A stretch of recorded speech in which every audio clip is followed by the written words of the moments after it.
Bonjour à tous et bienvenue sur Copo & Co. Aujourd'hui, je vais vous proposer de vous faire un retour d'impression sur une machine que j'ai achetée il y a déjà quelques mois. C'est une lamelleuse. Donc c'est pour poser des petites lamelles, des petits biscuits.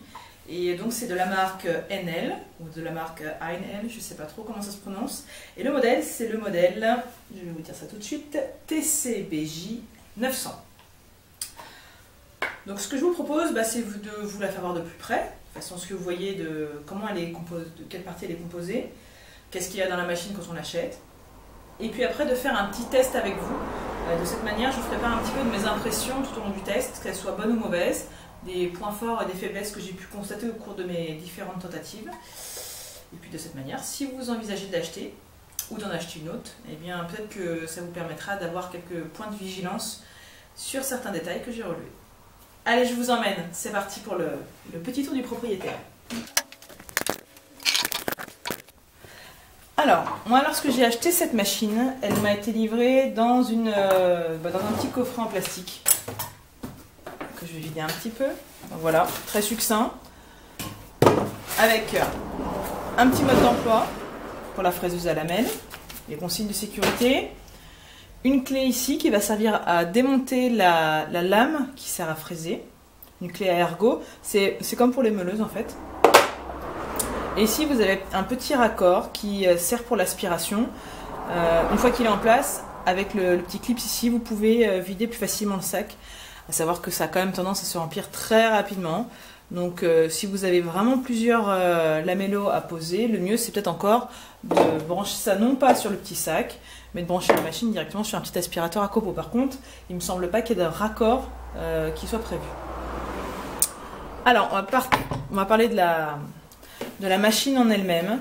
Et d'un détail déjà que je regarde de façon assez régulière sur les machines que j'achète, c'est la longueur du cordon. Donc là, on a quand même quasiment, elle est presque 2 mètres. C'est pas énorme. C'est-à-dire que quand on veut faire un panneau, un assemblage, etc., on a vite tendance à se déplacer. Donc c'est quand même pas un cordon qui est génial. Ensuite, on va parler du coup de son fonctionnement. Vous avez du coup une prise en main qui peut être faite par le corps de la machine et par la poignée qui se trouve sur le dessus. Vous avez ici un interrupteur pour la mise en place. Et vous voyez, le fonctionnement, il est décrit ici parce que il faut vraiment qu'il y ait un petit pense-bête. C'est-à-dire qu'il faut, dans un premier temps, appuyer sur le bouton. Ensuite, il faut vraiment appuyer sur tout le bouton. Après, il faut le pousser vers l'avant. Et après, il faut appuyer sur l'avant. Donc, c'est vraiment une succession qui n'est pas très pratique. C'est-à-dire que si vous avez trouvé votre réglage avec votre repère, le temps que vous le mettiez en place, que vous appuyez, que vous poussez, etc., ça a tendance à se bloquer. C'est pas très fluide, quoi. C'est-à-dire que vous allez directement le faire bouger. Donc, le mieux, ce que je vous conseille, c'est de ne pas vous positionner directement. C'est d'abord de la mettre en marche. Vous vous mettez à proximité. Et une fois, vous voyez, même là, c'est pas forcément évident. Une fois qu'elle est en marche, là, vous vous posez et vous appuyez dessus. Parce que sinon, vous voyez, toutes ces étapes, c'est assez raide. En plus, ça a tendance à faire bouger facilement le corps de la machine. Sinon, la poignée ici, elle permet vraiment une bonne préhension, donc c'est pas trop mal. Alors, en ce qui concerne le fonctionnement, en fait, j'ai l'impression que ça a l'air quand même assez commun avec toutes les autres lamelleuses dont j'ai pu voir les vidéos sur Internet. Un peu comme vous faites actuellement, c'est-à-dire que ici, vous allez avoir un petit réglage pour adapter le fraisage en fonction de du lamello que vous allez utiliser. C'est-à-dire que vous mettez sur 20, sur 10, sur 0. Alors les lamellos, pour ceux qui ne connaissent pas, en fait, ce sont ces petits éléments-là. C'est des petits inserts. On va faire des petites entailles avec la machine, puis après on va glisser ces inserts ici. Donc là, j'ai 3 modèles. Donc j'ai du 20, du 10 et du 0. Alors ça correspond pas à leur largeur, parce que pour vous donner un indice, un ordre de grandeur, et bien par exemple le plus grand là, le 20, il va faire une profondeur d'à peu près 24 mm. Le 10, la profondeur, ça va être environ 19 mm. Et le 0, ça va être environ 16 mm. Donc voilà, et l'épaisseur, on est sur en ce qui me concerne, 4 mm. Mais je pense que selon les marques, ça doit différer. Et aussi selon les conditions de stockage, parce que c'est du bois, donc si c'est sec, ça va tendance à se rétrécir, et si c'est humide, ça va avoir tendance à gonfler. C'est pour ça que moi, pour essayer de me prémunir un petit peu, vous voyez, j'ai mis les boîtes de rangement dans des sacs zippés. Je sais pas si ça fait vraiment son effet, mais je me dis qu'au moins ça les protège un petit peu des variations pour pas qu'ils se mettent tout de suite à gonfler et qu'un jour, en plein hiver, je puisse même plus les insérer. Donc voilà, ça c'était pour la partie lamello. Alors, donc vous avez ici là le réglage en fonction de la profondeur que vous allez avoir. Donc, on va essayer de faire la différence. Par exemple, si vous prenez sur le 0, et bien, lorsque vous allez sortir, vous voyez, la fraise, elle va sortir de... Hop. Elle va sortir... Bon, je me mets à peu près hein, d'environ 8 mm. Et si on se met sur le 20... Eh bien, la fraise, elle sort beaucoup plus. Vous le voyez déjà là, à l'œil nu. Hop. Je mets toujours à peu près au même endroit. L'idée, c'est pas d'être... on est déjà à environ 12 mm. Donc, vous voyez, ici, ça va régler la profondeur de fraisage. Et pour affiner, si vous avez besoin d'affiner, ici, vous avez une vis que vous pouvez bouger pour enfoncer plus ou enfoncer moins votre fraise dans le bois. Donc, moi, je l'ai laissé en l'état. De toute façon, si je vous dis que ça faisait un fraisage de 12, donc on va mettre la lame au plus haut en face du repère. Donc moi, j'ai ma lame qui allait à 13 mm. Ça c'est pour un biscuit de 20. Et mon biscuit, il fait même pas 24. Donc en gros... de part et d'autre, ça va faire un fraisage de 13 mm, donc en théorie, je peux rentrer un biscuit dans ma fente de 26 mm. Donc le réglage actuel me convient. En ce qui est de la profondeur, il n'y a pas de problème. Donc moi, je l'ai laissé en état, mais vous pouvez moduler si vous avez besoin. Ici, alors je vais mettre de l'autre côté, ici, vous avez une petite molette qui vous permet de faire basculer ici cette plage de référence. Avec une graduation avec des angles, donc ça va de 0 à 90 degrés. C'est-à-dire que si vous voulez fraiser une planche sur sa face, voilà, et que c'est une planche, par exemple 2 planches que vous voulez assembler côte à côte, vous allez faire des entailles qui sont à 90 degrés par rapport à cette référence-là. Donc vous allez les mettre comme ça. Mais vous pouvez aussi très bien avoir des bois où vous voulez faire des assemblages sur des angles, et donc régler ça à 45 degrés. Bien sûr, ici, vous aurez une fente un peu différente. Oh bah, si je fais tout tomber, ça va pas aller. Donc en fait, on peut adapter ça à pas mal de projets. Moi, ce qui me concerne, je l'ai utilisé exclusivement pour du 90 degrés. Donc voilà. Quand vous fraisez, vous allez mettre par exemple vos 2 planches. On va faire un petit dessin pour une petite mise en situation pour tout à l'heure. On va faire des traits à peu près droits pour que ce soit plus facile. Admettons, je veux mettre ces 2 planches en assemblage. D'accord, donc je vais faire par exemple un repère ici et un repère ici. Donc je vais mettre 2 lamellos pour les tenir ensemble. Donc les 2 traits sont vraiment l'un en face de l'autre. Donc l'idée c'est que je fasse une incision là, là et là, que je mette un biscuit que je colle. Et bien du coup, pour m'aider à tracer, à fraiser au bon endroit, ici vous avez vu, vous avez un trait rouge. Donc l'idée c'est de mettre votre bois en place. Alors, je ne sais pas si vous voyez bien, normalement ça devrait aller, et de mettre votre repère du crayon en face du repère rouge de la machine. Alors, en fonction de l'endroit où vous vous trouvez, vous pouvez aussi utiliser des repères qui sont au bout ici, mais également des repères qui se trouvent en dessous. Alors, pourquoi en dessous? Parce que vous pouvez très bien être amené, alors je vais ranger ça du coup pour la démonstration, plutôt que de vouloir assembler côte à côte, vous pouvez très bien être amené à vouloir assembler comme ça, de façon perpendiculaire. Et du coup, eh bien, ce morceau-là, vous allez le tracer traditionnellement à 80, vous allez le percer à 90 degrés, comme on a fait tout à l'heure. Mais ici, en fait, on voit bien, hein, si on met bord à bord, eh ben, la planche, elle va couvrir toute cette surface-là. Et du coup, vous allez devoir faire votre incision ici pour votre lamello 1 et ici pour votre lamello 2. Et du coup, pour faire ça, eh ben, plutôt que d'utiliser la machine en face à face de la planche, eh bien vous allez l'utiliser de façon verticale. Et c'est là que devient intéressant le petit repère du dessous, parce que vous allez pouvoir vous positionner face au repère que vous avez fait, même si vous enfoncez la machine, que vous utilisez verticalement et non pas horizontalement. Donc voilà, ça c'est le fonctionnement de base. Ensuite, Une fois que vous avez réglé la profondeur de fraisage en fonction de votre biscuit, que vous avez réglé l'angle en fonction de la façon dont vous souhaitez, fraiser, eh bien la dernière chose à prendre en compte, ça va être de régler la hauteur du fraisage dans votre planche. Alors, moi ça m'est arrivé au tout début où j'utilisais de pas forcément penser à ça, et c'est une bêtise. C'est-à-dire que ici, vous allez avoir une petite vis de réglage, voilà, qui va vous permettre de monter ou descendre votre guide en fonction de l'endroit où vous voulez fraiser et donc de l'épaisseur de votre bois. Je vous donne un exemple. Si vous avez ce morceau de bois ici, d'accord, que vous voulez mettre un autre morceau côte à côte, et donc il vous faut vous faire une incision ici, et bien idéalement, vous allez tenter de faire votre incision à mi-hauteur du bois. C'est-à-dire que là, j'ai un bois qui fait approximativement 4 cm, je vais essayer de faire mon incision à peu près à 2 cm, hein, la moitié du bois. Donc ici, je vais régler sur 20, de façon à ce que j'ai 20 mm entre le haut ici et ma fraise. Donc quand ma fraise elle va sortir, voilà, je vais, l'incision va être à 20 mm. Alors on parle du haut de la fraise dans le cas présent. Il va être à 20 mm. Comme ça sera quand même plus solide. Donc je vais faire mes fraisages. Par contre, si le fraisage suivant, eh bien je veux fraiser ce morceau de bois, et bien, il va falloir que je modifie mon réglage en conséquence. Parce que quand je vais mettre ici en appui, en fait, la lame, vous le voyez, elle va se retrouver en dessous de mon bois. Elle va même pas le toucher.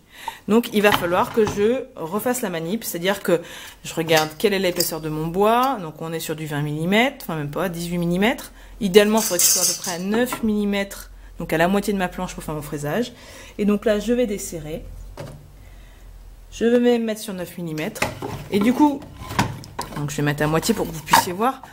Quand je vais faire mon petit fraisage, je vais appuyer ma pièce de bois sur la partie haute, là sur la surface de référence. Et quand la fraise va sortir, et bien là on le voit, ça sera à mi-hauteur du morceau de bois. Donc l'idée c'est ça, on règle à chaque fois la même chose, le biscuit, on règle l'angle ici et on règle la hauteur du fraisage. Voilà pour le fonctionnement en lui-même. Donc ce que je vous propose de faire maintenant qu'on est passé par la théorie, alors peut-être dernière chose, si vous voulez démonter la fraise, si vous voulez démonter la lame, ça se passe par en dessous. Donc je vais prendre un tournevis et on va voir ça ensemble. Alors, donc on va défaire les 4 vis. Alors c'est la marque Enel, mais... Je vais prendre un autre tournevis pour perforer.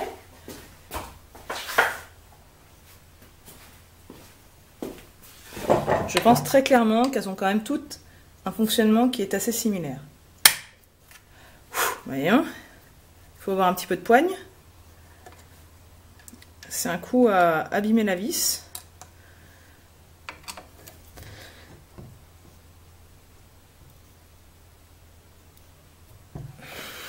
Ouais. Bon bah point négatif les gens. C'est très clairement serré.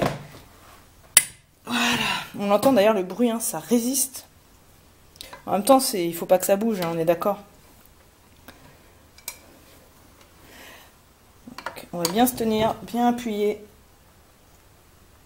Ah. Si ça résiste, vous prenez vraiment le bon embout de tournevis.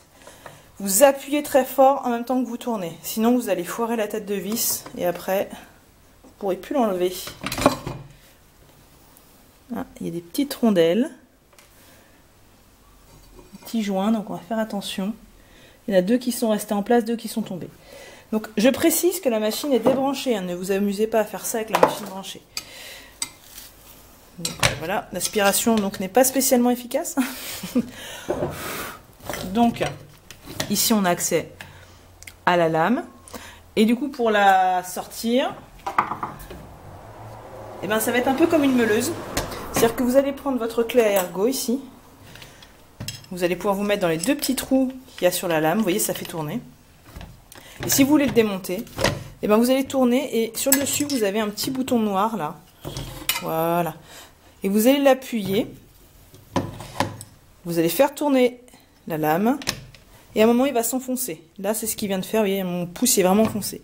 Et ça va maintenir bloqué la lame, c'est-à-dire que maintenant si je veux faire tourner la lame, eh ben, elle est retenue à cause du bouton que je presse de l'autre côté. Et là vous allez pouvoir desserrer et enlever votre lame pour la changer. Bon, moi j'ai pas envie de la changer donc je vais la laisser en l'état, mais vous voyez c'est le principe d'une meuleuse, hein. Tout simplement. Une fois que vous avez tout refait, bah, vous remettez du coup les petites rondelles en plastique, les petits joints. Vous remettez votre plaque. Faites attention au sens. Le sens, c'est la partie plate à l'intérieur, la partie où il y a les têtes de vis qui sont creusées à l'extérieur. C'est logique, hein, sinon elle sortirait. Et donc on va remettre ça.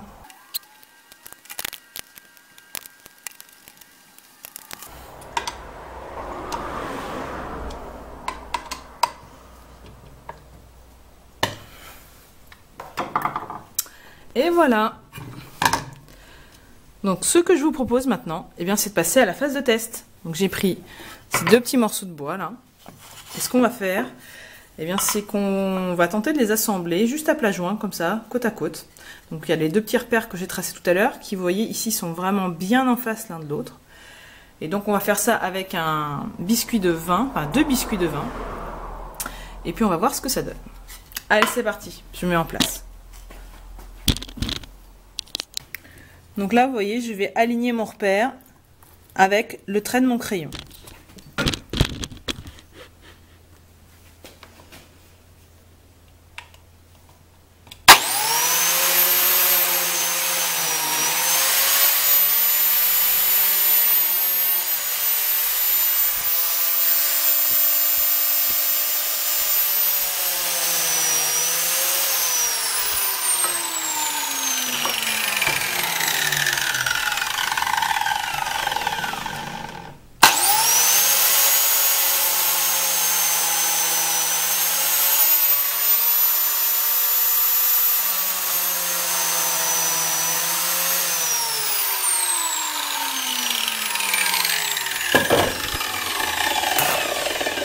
Donc vous voyez, ça fait quand même pas mal de boucans, mais bon, ça fait des incisions qui sont quand même relativement propres. Alors, si elles ne sont pas propres, eh ben, vous mettez une petite aspiration, et puis si ça marche pas, enfin, si vous voyez qu'il y a encore des petites saletés, vous prenez un biscuit, vous le passez à l'intérieur, vous enlevez les saletés qui sont résiduelles. Comme ça, vous êtes sûr que toute l'incision qui a été faite, eh bien, est propre. Donc j'ai fait mes deux repères, vous voyez, les deux sont bien face à face, donc c'est pas trop mal. Alors, en théorie, il faudrait mettre de la colle. Là, c'est juste pour la présentation, donc on va pas en mettre. On va faire ça à sec. Donc, je vais mettre mes biscuits de vin à l'intérieur. Donc, vous voyez, ils rentrent sans souci. Alors, par contre, il faut essayer de les centrer un peu, parce que sinon, il y a un côté qui va dépasser. Voilà. Hop. Si je ne peux pas trouver, c'est mieux. Voilà, faut vraiment essayer de le centrer. Sinon, on a le bec qui a tendance à sortir. Et du coup, c'est pas facile de faire l'assemblage. Donc, je me remets face à mes petits repères. Et donc là, vous voyez, tout s'ajuste. Tout est bien face à face. Mes deux traits sont bien face à face. Il n'y a pas de souci. Et même si c'est pas collé, c'est déjà bien assemblé. Alors, c'est pas structurel, hein. Les biscuits n'ont pas vocation à remplacer des tenons, des mortaises, des choses comme ça. Mais par contre, ça aide à l'alignement lorsqu'on veut aligner plusieurs éléments ensemble. Et ça aide au maintien quand on fait le serrage. Donc, c'est la principale utilisation. Donc, voilà ce que je voulais vous dire. Et donc, comme je vous disais tout à l'heure, si on peut le faire à la verticale, on peut faire un petit test. Donc, je vais juste me mettre ici. Voilà. Je vais relever cette partie-là. Puis je vais mettre comme ça. Donc j'essaie de retrouver mon petit repère. Le fameux interrupteur qui n'est pas forcément évident.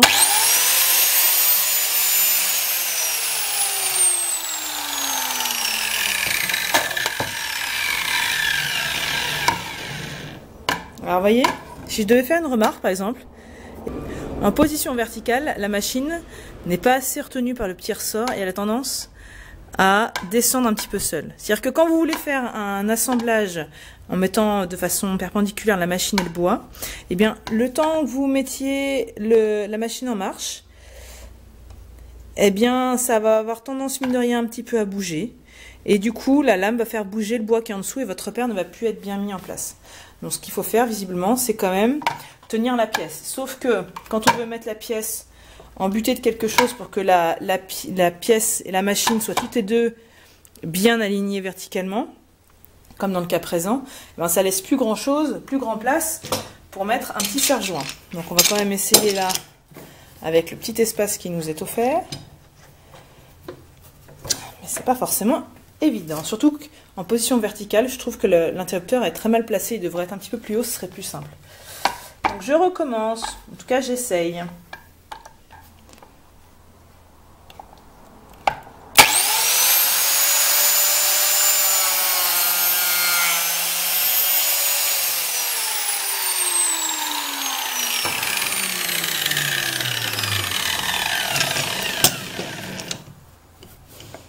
C'est vraiment pas évident. Hein. En position verticale, on se prend déjà tous les morceaux dans la tête si on n'a pas branché d'aspiration. Et puis on a du mal à regarder l'interrupteur pour voir si on est bien positionné et de regarder l'autre côté de la machine en même temps pour voir si là aussi on est bien positionné. Donc bon, c'est pas mon fonctionnement favori, je vous avoue. Je vous déplace. Donc, c'est pas évident parce que si je me mets comme ça, en fait, je vois pas du tout ce que je fais de l'autre côté. Bon, on va essayer. Hein.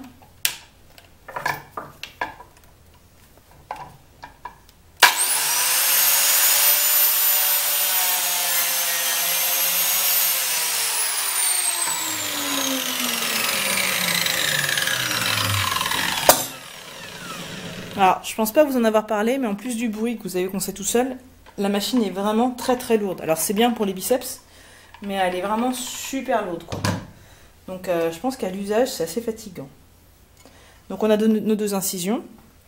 Et donc en théorie, si je mets du coup le morceau de tout à l'heure, hein, c'était les mêmes réglages, j'ai rien changé sur la machine. Hop, vous voyez, ça s'encastre super bien. Mais c'est pas tout à fait aligné parce que c'est dur de tenir la machine à l'envers, de regarder d'un côté l'interrupteur et de regarder de l'autre le petit repère que l'on a, quoi.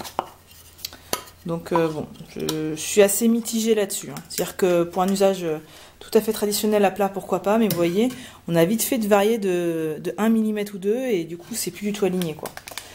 Donc je préfère personnellement l'utiliser vraiment que à plat et que à 90 degrés. Même en le faisant comme ça au tout début, j'ai eu vraiment du temps à m'y faire et à arriver à faire des choses qui étaient bien alignées. Mais voilà, il faut vraiment revérifier constamment chaque fois l'alignement parce que quand on le met en marche, l'interrupteur il est compliqué. Et vous voyez même là...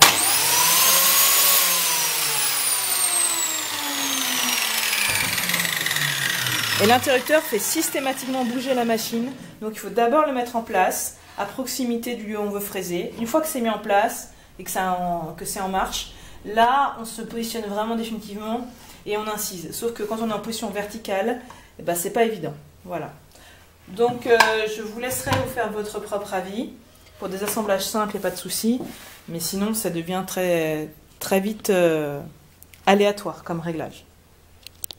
Et bien voilà ce que je pouvais vous dire sur cette fraiseuse à lamelles que j'ai depuis quelques mois. Je n'ai pas forcément utilisée de façon intensive et heureusement parce que de toute façon c'est pas une machine qui a vocation à être utilisée de façon très très régulière. Je pense que c'est vraiment pour de l'usage très occasionnel. Hein. On n'est pas du tout sur des machines professionnelles. Et d'ailleurs, il ne faut pas être dupe, hein. Le prix est à l'image aussi de l'utilisation de cette machine. C'est-à-dire que vous avez des fraiseuses à lamelles de très grande qualité qui vont atteindre plusieurs centaines d'euros. Celle-ci, je l'ai eu à moins de 60 € neuve sur un site de vente en ligne. Donc voilà, l'investissement est tout à fait raisonnable. Mais par contre, il ne faut pas s'attendre à une foudre de précision. Et puis, je vous dis, à l'usage, elle est très lourde. Le démarrage est très compliqué. Ça a tendance à faire bouger beaucoup la machine. Donc ça devient vite difficile de s'aligner avec les repères. Mais voilà, pour des usages tout à fait ponctuels, ça peut aider pour des assemblages très simples. Voilà, bah écoutez, j'espère que ça vous est utile. Si c'est le cas, mettez un petit commentaire. Et puis si vous l'avez ou si vous en avez d'autres et que vous voulez attirer la vigilance des lecteurs de Copo & Co sur des points de détail des lamelleuses auxquels il faut être attentif quand on les achète, n'hésitez pas à mettre un petit commentaire. Parce que je pense qu'on est nombreux, quand on achète un matériel, à aimer avoir le ressenti des autres, l'impression des autres, même si ça ne coûte pas forcément très cher.